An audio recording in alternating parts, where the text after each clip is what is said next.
이제 어느덧 남자 배구도 3주차 막바지를 향해 가고 있습니다. 그렇기 때문에 남은 경기 일정과 동기부여, 이거를 좀 따져볼 수밖에 없는 그런 시기가 왔기 때문에 오늘은 순위표를 중심으로 또 설명을 한번 드리도록 하겠습니다. 첫 번째 경기는 이제 브라질과 중국 경기가 있는데요. 브라질은 지금 6위에 위치를 해 있고 잔여 경기가 이제 오늘 중국 경기 한 경기밖에 남지 않았습니다. 그렇기 때문에 순위가 좀 위로 올라가기는 쉽지 않고요. 이미 8강 토너먼트 진출은 확정이 됐기 때문에 아주 큰 동기부여는 없다 이렇게 볼 수가 있겠습니다. 그리고 다른 팀들 같은 경우는 이제 잔여 경기가 2경기에서 3경기까지 남아있는 팀들이 있기 때문에 브라질이 뭐 어떤 8강 상대를 고를 수 있는 그런 입장은 아니에요. 그래서 오늘 브라질은 큰 동기부여는 없는 게임이라고 볼 수 있습니다. 그리고 어쨌거나 지금 3일 연속 게임을 치르기 때문에 체력적 부담도 어느 정도 있을 수밖에 없고 어제 좀 중요한 경기였던 폴란드와의 경기도 졌기 때문에 오늘 경기 더더욱 큰 동기부여는 없어 보입니다. 어떻게 로테이션을 돌릴지 100% 확신할 수는 없지만 이제 완전히 이제 100% 힘을 줘서 할 경기는 아니라는 뜻이 되고요. 그리고 중국도 지금 8강 토너먼트 진출은 좌절이 확정이 됐지만 또 하나의 동기부여가 있습니다. 이 VNL은 이제 코어 팀과 챌린저 팀으로 나뉘는데요. 이 챌린저 팀 중에 꼴등을 한 팀은 다음 VNL이죠. 이제 내년 VNL에서 참가를 할 수 없습니다. 강등이 되죠. 챌린저 컵으로 강등이 되고 챌린저 컵에서 이제 우승을 한 팀이 VNL로 올라오는 그런 구조입니다. 지금 챌린저 팀 중에 네덜란드와 슬로베니아는 이미 뭐 순위가 꽤 위에 있기 때문에 상관이 없고 이 불가리아와 캐나다, 중국, 쿠바 중에 이제 꼴찌를 한 팀이 강등이 되기 때문에 그거에 대한 이제 동기부여는 있다고 보시면 될 것 같아요. 지금 모두 이 네 개 국가가 2승을 거두고 있기 때문에 꼴등을 하지 않기 위한 동기부여는 있다. 이렇게 보시면 될 것 같고요. 중국은 3주차 들어서 게임이 굉장히 잘 됩니다. 일본과도 접전을 펼쳤고 슬로베니아에게도 한 세트를 따고 뭐 꽤 접전을 펼쳤어요. 그래서 지금 아마 1, 2주차에 비해서는 굉장히 선수들이 좀 의욕이 있을 거라고 보고 있고요. 그리고 또 하루 휴식이 있었기 때문에 이 경기는 어느 정도 좀 전력을 다하지 않을까 생각이 되는데 하나 변수가 있다고 하면은 이제 방금 말씀드렸던 이 강등에 대한 그런 이슈가 있기 때문에 이 경기가 만약에 초반에 조금 힘들어 보인다 이러면은 내일 캐나다와의 경기가 있습니다. 캐나다는 방금 설명드렸지만 같이 지금 2승으로 강등 위기에 속한 국가이기 때문에 이 경기의 승자는 이제 강등을 안 당한다고 보면 되겠죠. 맞대결이기 때문에. 그래서 만약에 조금 오늘 경기가 안 풀린다 싶으면은 과감히 좀 버리고 내일 경기를 대비할지도 모릅니다.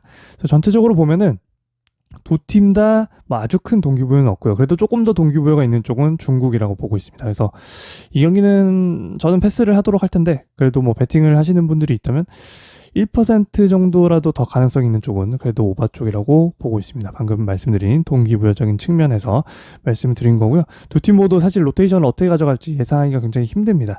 그래서 이 경기는 그래도 패스가 조금 더 맞는 것 같고요. 두 번째 경기는 이제 미국과 아르헨티나 경기가 있는데 이번 대회 저는 남자 배구 국가들 중에 가장 선전하고 있는 팀이 아르헨티나라고 생각을 하고 있습니다.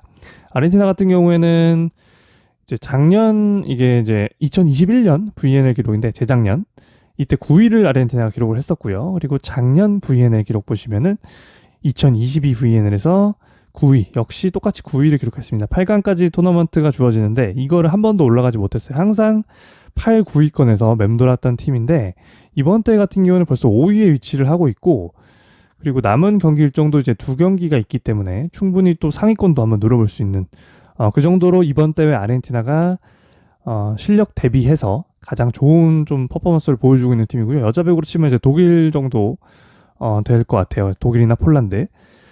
그래서 아르헨티나가 이번 대회 굉장히 잘해주고 있기 때문에 물론 뭐 전력은 미국이 우위인 거는 맞지만 두 팀이 맞대결을 펼친다고 했을 때 뭐 10번을 만난다 그러면은 미국이 10번 다 이길 일은 절대 없을 겁니다. 그렇기 때문에 아르헨티나의 상태가 좋을 때 이럴 때 한 번씩 이제 상대 전적에서 승을 챙겨줘야 되는 시기이기 때문에 이 경기 아르헨티나 사이드로 보고 있고요. 배팅은 오른쪽 라인이 좋아 보입니다.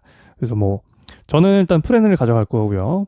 프렌을 가져갈 거고 뭐 일반 승이나 오버 쪽도 노려볼 만하다고 생각합니다. 근데 프렌이 아무래도 배당도 꽤 좋고 확률도 가장 있기 때문에 저는 이 경기 아르헨티나 이번 대회 좀 레벨업을 한 것으로 보고 있기 때문에 프렌 가져가도록 하겠습니다.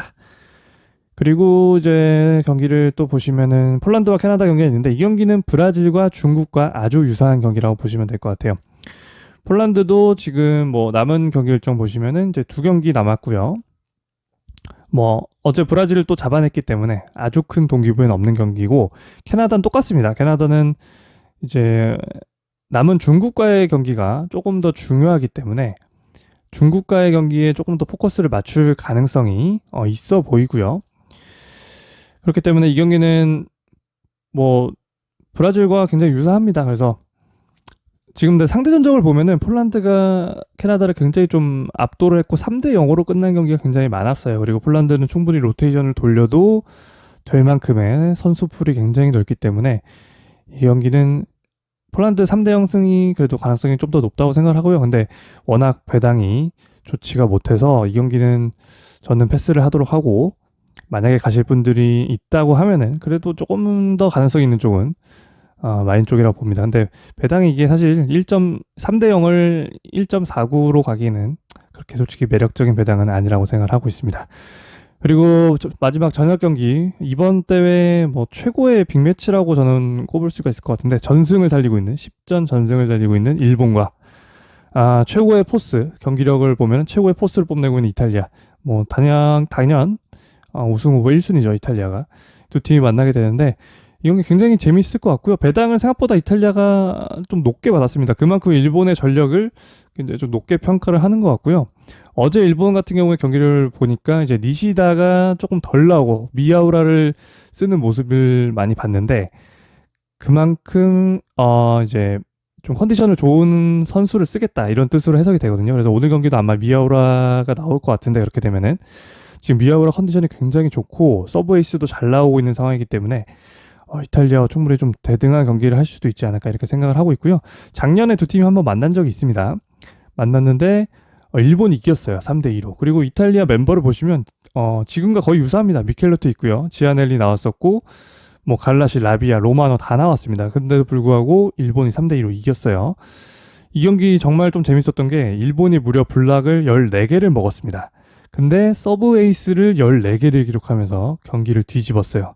그렇기 때문에 지금 일본 선수들의 서브 감각도 굉장히 좋기 때문에 이 경기 좀 접전이 나올 거라고 예상을 하고 있고요. 그래서 일단 오버 쪽으로 저는 생각을 하고 있는데 아직 확실하게 정하지는 못했습니다. 그래서 확실하게 노선이 정해지면은 제가 게시물 통해서 한 번 더 언급을 하도록 할 거고요. 게시물은 구독 눌러주시면은 커뮤니티 탭에서 확인이 가능합니다. 그래서 구독 눌러주시고 확인해 주시면 감사하겠습니다. 오늘 경기들도 건승하시고요. 이따가 게시물로 찾아올 수 있으면 찾아오도록 하겠습니다. 감사합니다.